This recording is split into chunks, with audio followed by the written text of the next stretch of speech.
I'm pleased to open the second section in our workshop. The section will be devoted to the issue exorcising Hegel, interrogating the points. Our first speaker is Nick Nesbitt. Nick Nesbitt as offset full professor, the Department of French and Italian at Princeton. His areas of specialization are post-colonial Francophone studies, post-war French philosophy and historical epistemology. Thank you.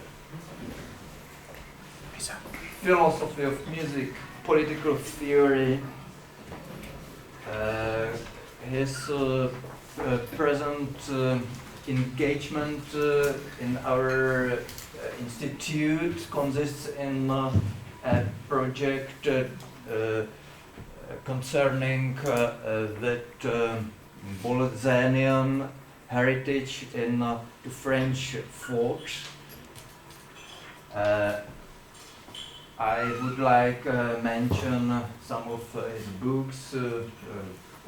He is author of Caribbean Critique, Anti-Lyon Critical Theory, from Toussaint to Glissant Liverpool, or another book is Universal Emancipation, the Haitian Revolution and the Radical Enlightenment, Charlottesville. Now he is going to present his speech entitled Forget Hegel, Pierre Macherey's Spinozan Dialectic. The floor is yours. Thank you.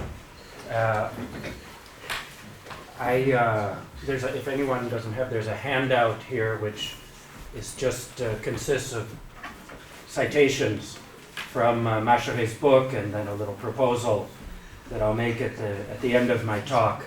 You can see there, and I think maybe our panel now will make a nice antithesis to the first two presentations, and also many of the themes that Alain and Alain raised.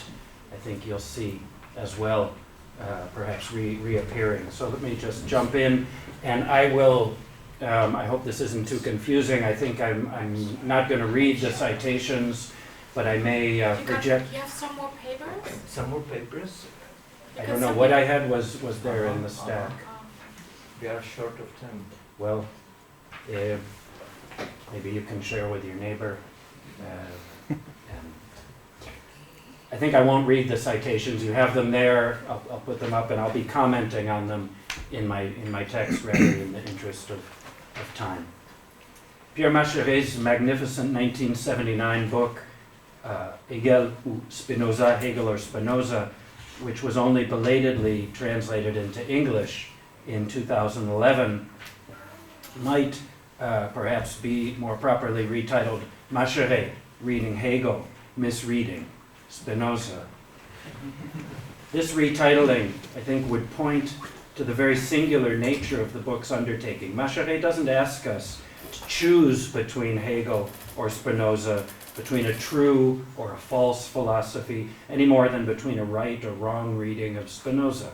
Rather, Macherey here productively redeploys the concept of symptomatic reading, forged along with his mentor, Louis Althusser, in Althusser's contribution to the famous 1965 volume Reading Capital, which was already mentioned this morning.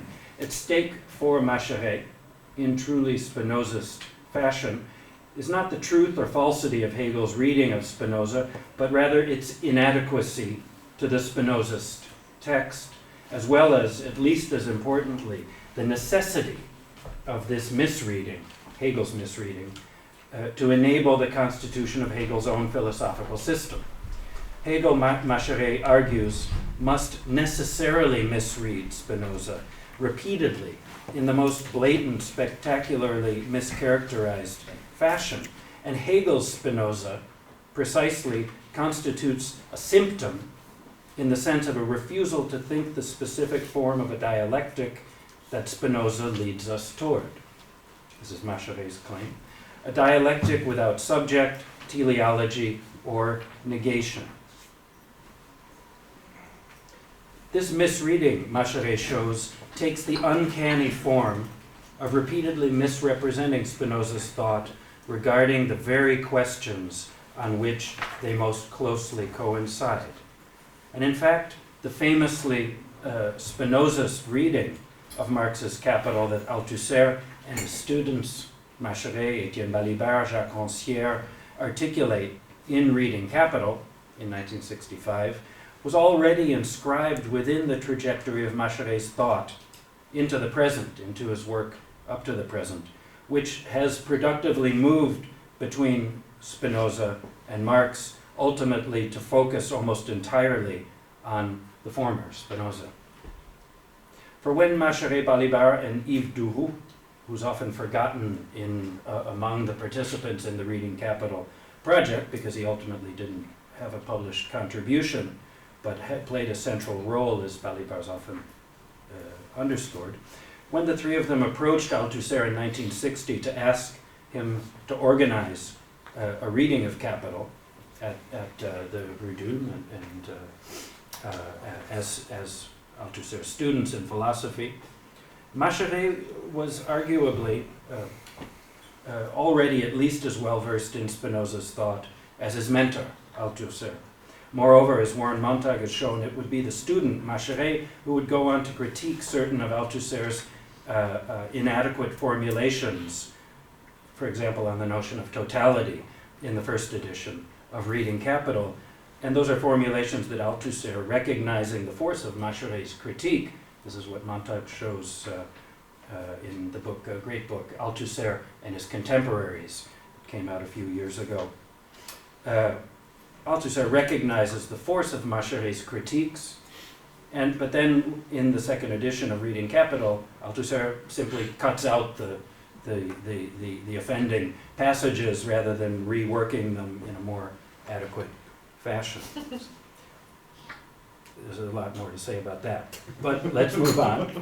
After a long period separating the publication of Macherey's brief, quite brief, and often overlooked contribution to Reading Capital, I think it's an amazing chapter, but it's been overlooked because it wasn't included in the subsequent translations until the last couple of years, when now we have a complete version, not only in French, but in English and German and Spanish and Portuguese and probably other languages as well. But this brief chapter of Macherey's on the first 5 pages of Volume 1 of Capital is, I think, a very potent reading, even though Macherey himself has said, I want nothing to do with it, it's all Althusser, it's a work of my youth, and forget it. But I don't think we should overlook it. Anyway, after that first contribution, and then Macherey's Theory of Literary Production in, I think, 1966, there was a hiatus in his publications, and we see then Hegel or Spinoza appear in 1979.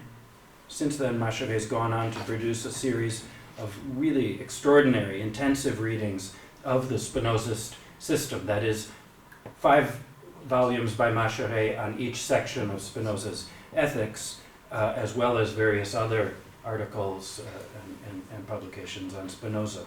So, one way, I think, of reading Macherey's reading of Spinoza, and that's the manner of interest to us here today, would be to distill from the book a Spinozist theory of dialectics that Macherey invokes, but which is largely implicit, or completely implicit, in the ethics itself.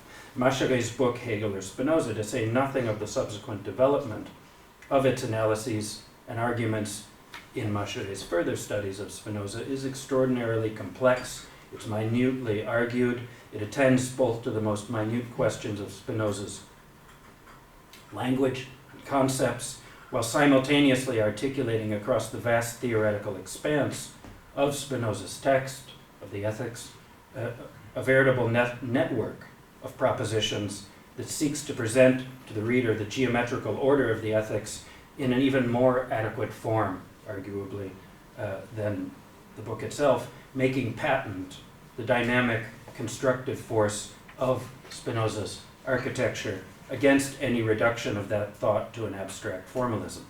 So, in the brief time I have left this morning, I won't try to summarize Macherey's detailed arguments, or even to raise the very important question of whether his reading does justice to the letter and intent of Hegel's text. This is something Macherey has questioned since. In particular, he's called into question the absence of a really developmental presentation of Hegel's thought, which is rather more presented as uniform in Hegel or Spinoza.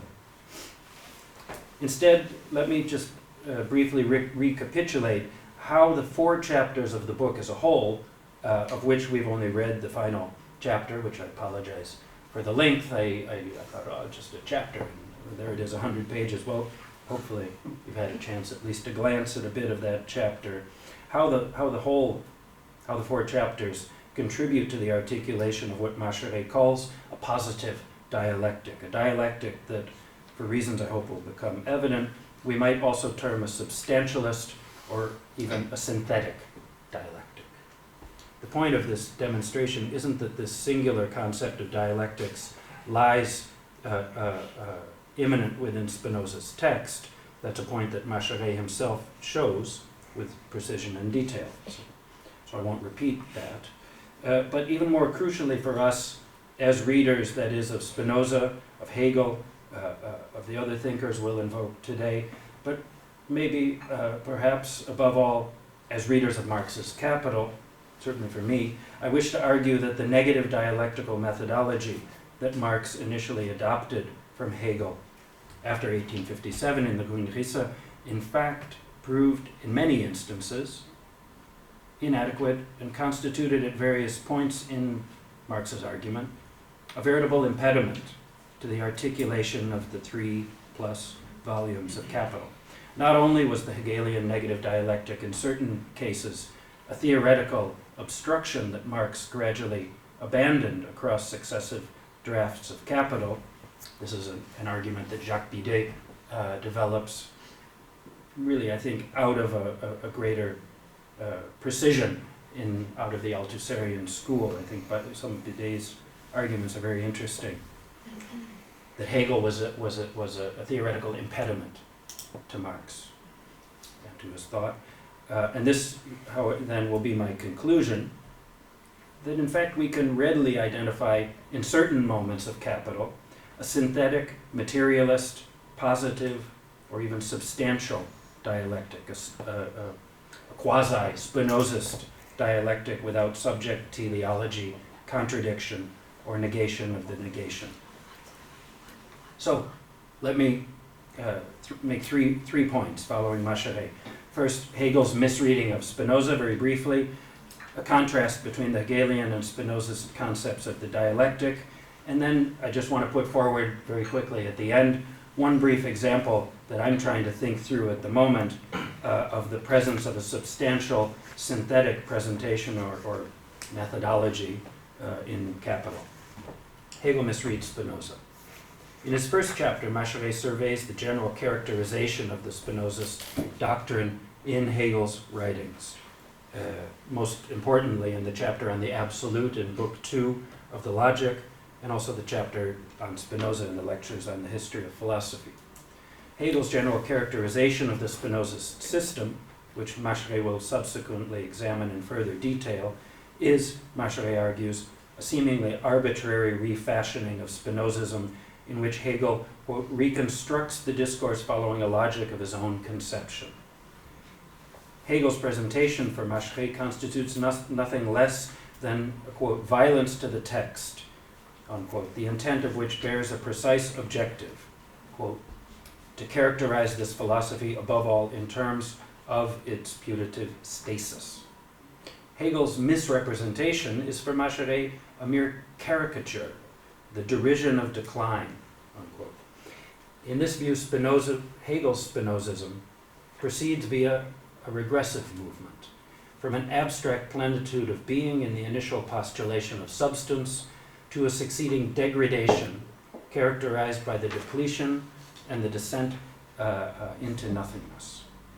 Hegel's Spinozism, Macherey writes, is a consumptive philosophy, declining progressively toward the disappearance of all effective reality, belabored in the affirmation of an absolute that it can't represent except from the outside, inactive and without life, unquote. In the second, third, and fourth chapters of Hegel or Spinoza, Macherey then proceeds to further specify Hegel's symptomatic misrepresentation of Spinoza on three precise issues, respectively. First, the problem of Spinoza's methodology. Second, his concept of the attributes. And third, the problem of the negation in the section that I put forward. In his second chapter, then, More Geometrico, Macherey identifies the specific modality of Hegel's misrepresentation of Spinozism, a symptomatic tendency that will reappear in the analysis of these further issues. Repeatedly, then, Hegel casts Spinoza's thought not as the critique of Descartes that it emphatically and explicitly constituted, but as the mere continuation and development of the Cartesian doctrine. On the crucial question of method, Hegel identifies Spinoza as a follower of Descartes. In his deployment of a mathematical method of demonstration, More Geometrico, as the title of the Ethics famously announces. For Hegel, ever critical of mathematics in its inadequacy to philosophical investigation, this would constitute the subordination of philosophical truth to the inadequate guarantee of formal verification and abstract measure. Such a mischaracterization is, Macherey argues, untenable.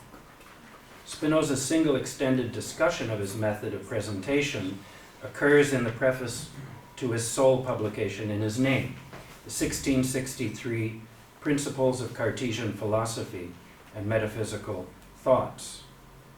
I think it's interesting that this publication of Spinoza's in some ways is, I think, analogous to the Grundrisse, and in a sense even to Capital itself. On the one hand, it's, as with the introduction to the Grundrisse, it's the single statement of methodology in a very particular sense that Spinoza makes, but also he deploys this method of demonstration to a doctrine with which he disagrees, that is, to a false doctrine. And in a sense, we could say, taking it on its own terms, in perhaps maybe in an analogous way to the way that Marx approaches the critique of political economy in Smith and Ricardo, as a critique of their untruth and the limitations of their thought, but taking that thought on its own terms.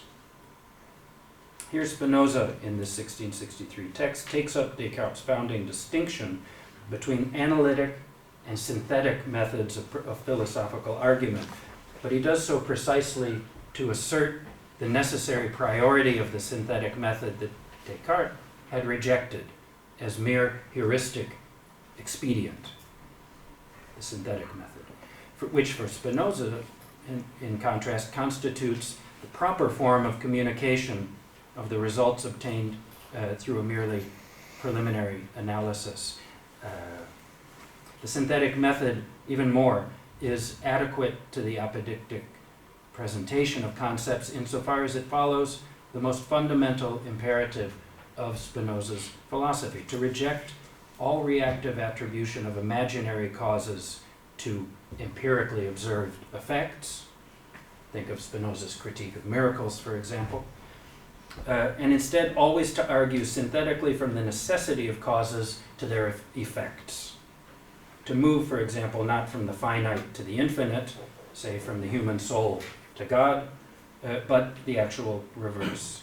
And so the result for Spinoza is to refuse the Cartesian reliance upon juridical guarantees of truth, the subordination of the function of the intellect to the parameters of an artifice.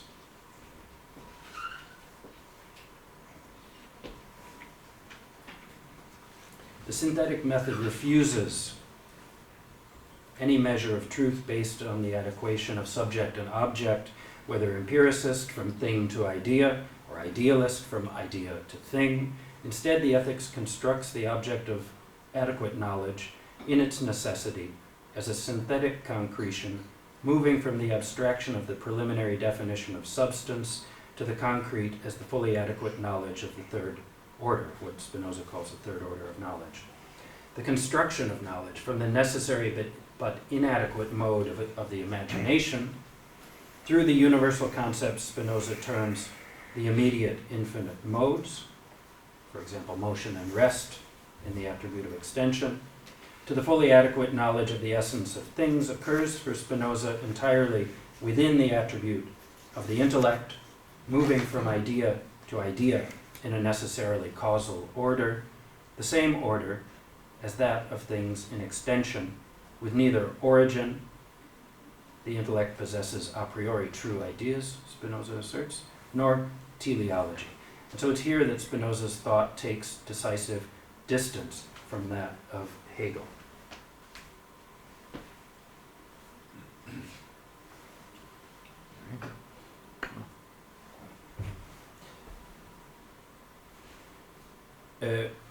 For Macherey, there appears a vacillation in the Hegelian proposition, which under the onslaught of the Spinoza system begins to appear as a secondary and entirely inadequate perversion of the dialectic. It is, Macherey writes, Hegel who has to answer to Spinoza, in fact. This effective interrogation of the Hegelian dialectic in the light of Spinozism is, if anything, more intensified when Macherey comes to, in his third chapter, to investigate the problem of attributes. Let me move quickly here. At this point, Macherey produces one of his key pièces de conviction, the irrefutable evidence of Hegel's willful and reductivist misrepresentation of Spinozism.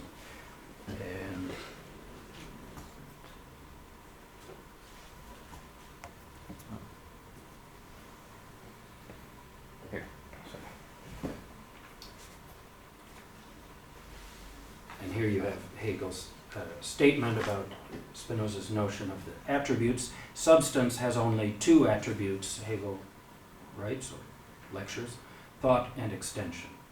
Even the most casual reader of Spinoza, which Hegel certainly was not, must be astounded at this extraordinary omission, since Spinoza affirms unambiguously that substance is comprised not of two, but of an infinity of attributes, of which humans only perceive two, thought and extension.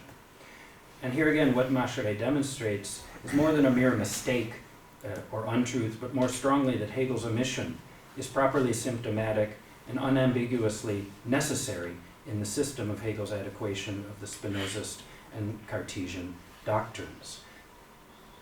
And against this misrepresentation, against the conception of the attributes as countable parts composing a totality in their reciprocal lack and limitation, Macherey reads the infinity of Spinozist attributes as devoid of temporal genesis, refusing at the same time the traditional Leibnizian characterization of their so-called parallelism, a term that Spinoza in fact never uses.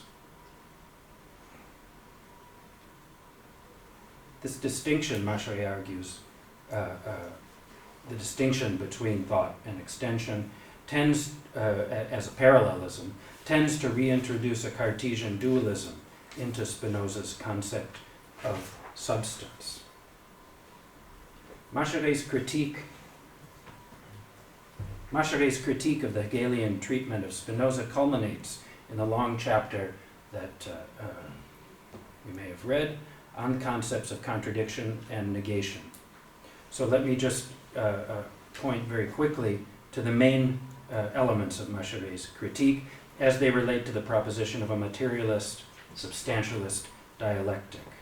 Among the various symptoms of Hegel's misrepresentation of Spinoza, Macherey affords preeminence to the negation of the negation, omnis determinatio est negatio.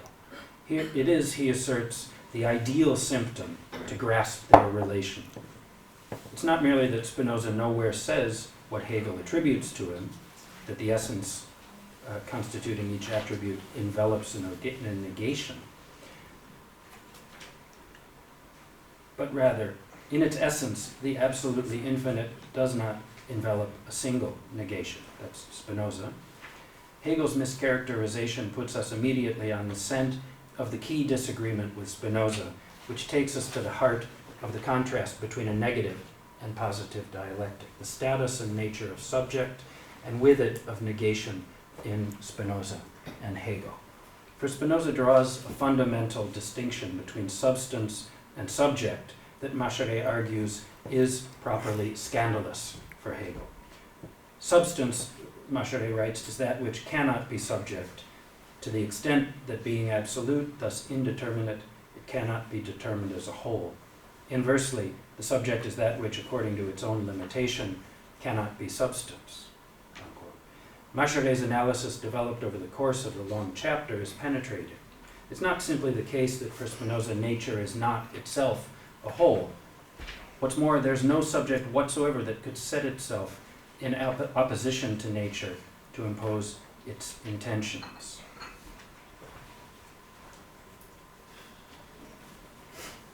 In this, substance no longer retains the function of subject as it had for Descartes, and for this very reason, traditional logic, and in particular, the principle of contradiction, no longer intrinsically determine substance. For Spinoza, the formal principles of a logic cannot account for the rational character of necessary causes. The general or universal retain for Spinoza the ineradicable trace of the inadequate imaginary explanations, a trace that prevents adequate knowledge of the essential nature of things. At this culminating point in his argument, Macherey's Spinoza identifies in the Hegelian presentation of the absolute as subject what he terms an astonishing collusion with classical reason, the idea that the contradiction is a relation that cannot be contained and resolved in a subject or for a subject. Unquote. In contrast, and this is perhaps the key to Macherey's invocation of a positive Spinozist dialectic, Spinoza puts in its place the logical subject and its function to ground all true propositions. To say that Spinoza puts the logical subject in its place means and implies not its abstract negation, but rather the critical articulation of and limitation to its proper domain, that of existence and not essence. The principle of contradiction is limited by Spinoza to existences and not essences, and the subject as well remains a figure of existence, and as such, Spinoza's theory of the subject, if we can call it that, pertains above all to the constitution of bodies in extension. So here, and I'll conclude here, 2 paragraphs.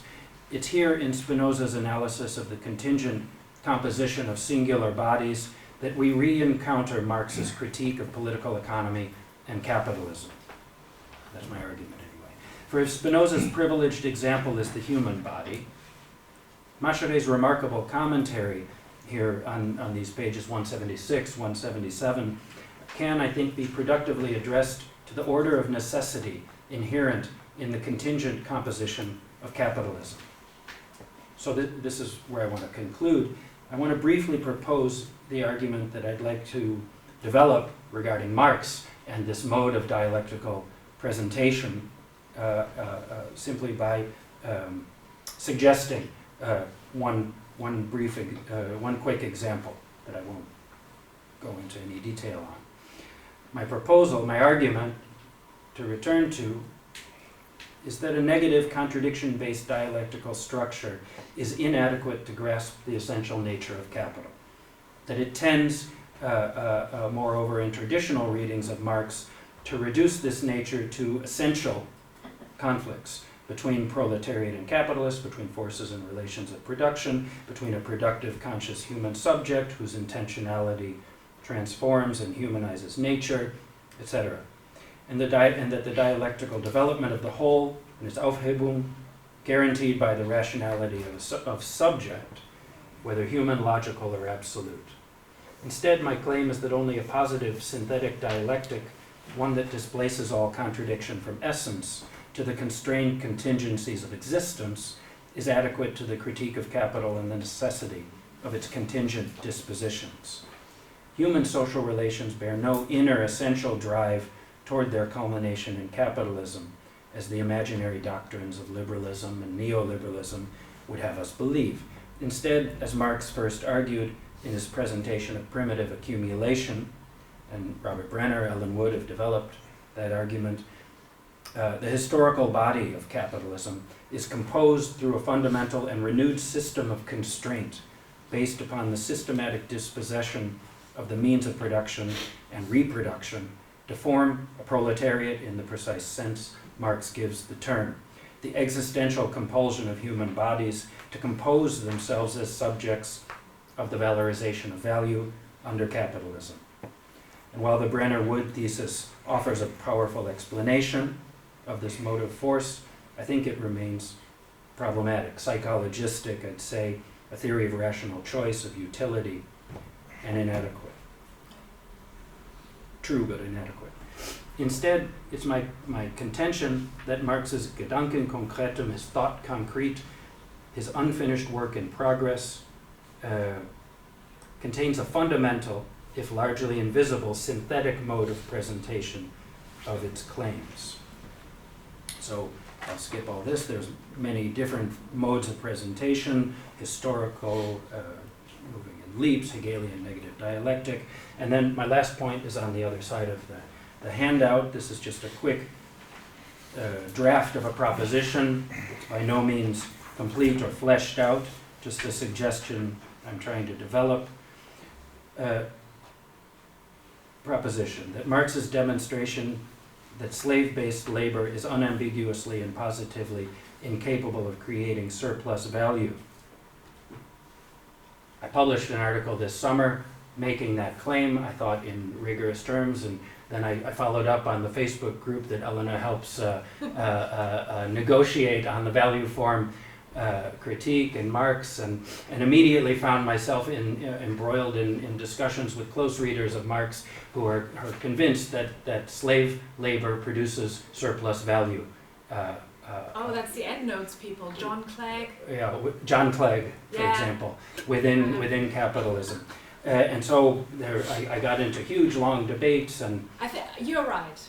Thank you. I think I'm right too. But in order to actually convince anyone, it became obvious to me that we need to have some other mode of presentation.